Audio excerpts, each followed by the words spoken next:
यवतमाळ जिल्ह्यातील वणी विधानसभा मतदारसंघातील माथार्जुन कोसारा जिल्हा परिषद सर्कल अंतर्गत पाटणाई मंदिर येथे नारी शक्ती मेळावा आयोजित करण्यात आला होता। या मेळाव्याला विद्यमान आमदार संजीव रेड्डी बोदकुरवार यांनी प्रामुख्याने उपस्थित राहून महिलांना मार्गदर्शन केले, तसेच महायुती सरकारच्या विविध कल्याणकारी योजनांची माहिती दिली।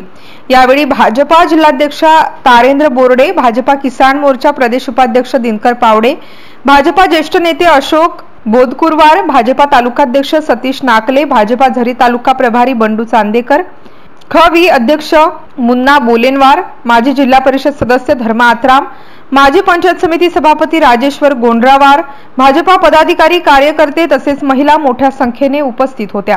एमसीएन न्यूज मराठी करिता सचिन पत्रकार, यवतमाळ। जिल्हा परिषद सर्कल आमचे मेळावा सुरू आहे। आज माथार्जुन शिबला कोसारा या जिल्हा परिषद क्षेत्रातल्या महिलांचा मेळावा होता। जवळपास 1000 ते 1200-1500 महिला उपस्थित होत्या। आपण त्या मेळाव्याच्या निमित्ताने त्यांचा सन्मान केला, जेणेकरून प्रधानमंत्री नरेंद्र मोदींच्या संकल्पनेतून या देशातील प्रत्येक महिला सुरक्षित राहावी पाहिजे, तिचा सन्मान व्हावा म्हणून आदरणीय नेते फडणवीस साहेब यांनी ही महाराष्ट्र नारी शक्तीच्या मधून लाडली योजना, लाडली बहीण योजना सुरू केली। आदरणीय शिंदे साहेब फडणवीस यांनी सुरू केली। अजितदादासुद्धा सत्तेमध्ये आहे। ह्या महायुतीच्या माध्यमातून आमच्या महाराष्ट्रातील प्रत्येक महिलांचा आमचा सन्मान करण्याचा आमचा उद्देश होता। प्रधानमंत्री मोदीजींनी मोदी आवास योजनेच्या माध्यमातून, प्रधानमंत्री आवास योजनेच्या माध्यमातून या ठिकाणी अनेक लोकांना घरकुलं दिले आहे। आपण पाहतो अनेक ठिकाणी विकासाची कामं सुरू आहे। जलजीवनाच्या माध्यमातून प्रत्येक गावात पिण्याचं शुद्ध पाणी नळाच्या माध्यमातून आपण पूर्ण करतो। विकासाचं दार आपण सगळे पाहतो।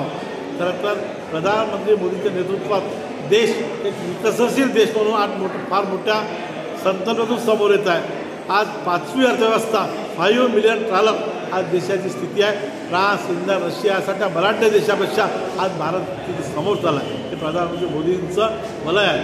भविष्यात लवकर 3री अर्थव्यवस्था म्हणून देश मजबूत स्वरूपात उभा राहणार आहे। अशा परिस्थितीत महाराष्ट्रातली राज्यातलं सरकार आदरणीय फडणवीस साहेबांच्या माध्यमातून भारतीय जनता पार्टीचा फार मोठा आज अपेक्षा जनतेवर आहे। निश्चितपणे सांगतो, पुन्हा एकदा देवेंद्रजीच्या नेतृत्वात भाजपाचं सरकार, महायुतीचं सरकार महाराष्ट्रात येणार आहे याबद्दल तुमच्या मनात दुमत। परंतु या मेळाव्याचं एक प्रमुख उद्देश म्हणजे आपल्या सर्व लाडक्या बहिणी यांचं राज्य सरकारतर्फे अभिनंदन करणे आणि तुमचा लाडका भाऊ देवेंद्रजी फडणवीस साहेब यांचा निरोप तुमच्यापर्यंत पोहोचवणे। आणि तो निरोप आहे की महाराष्ट्रामध्ये काहीही परिस्थिती असो, तुमचा लाडका देवाभाऊ हा नेहमी नारी शक्तीच्या सोबत राहील, तो नेहमी नारी सन्मानासाठी उभा राहील। हे महाराष्ट्र मा जिजाऊचं आहे, हे महाराष्ट्र अहिल्याबाई होळकरांचं आहे, हे महाराष्ट्र मुक्ताईचं आहे, हे महाराष्ट्र जनाबाईचं आहे, हे महाराष्ट्र साधू संतांचं आहे, हे महाराष्ट्र खऱ्या अर्थानं पाहतो म्हटलं तर नारी शक्तीचं आहे।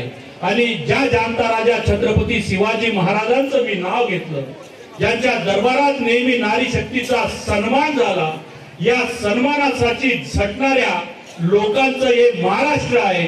आणि विशेषतः आज शिंदे फडणवीस आणि अजितदादा सारख्या मतलबगार आणि कर्तबगार पुरुषांचं हे सरकार आहे, ज्या सरकारमध्ये खऱ्या अर्थानं आज नारींच्या शक्तीचा सन्मान होत आहे।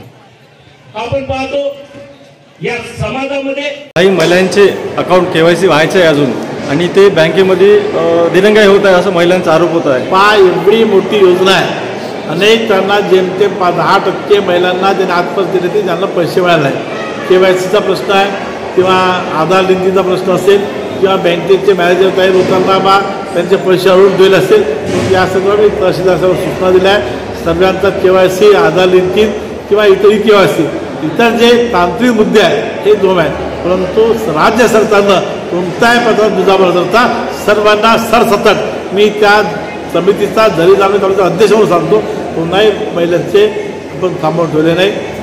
केवायसी पूर्ण होईल किंवा जे काही आधार असेल ते त्रुटीपूर्ण त्यांना 3 महिन्यात पैसे, परंतु 100 अजूनही योजना सुरू आहे। 30 सप्टेंबरमध्ये त्याची नोंदणी करत आहे.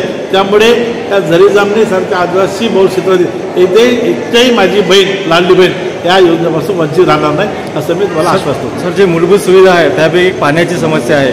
काही गावातील महिलांचं असं म्हणणं होतं की आमच्या गावात अजूनसुद्धा पाण्याची समस्या आहे बा.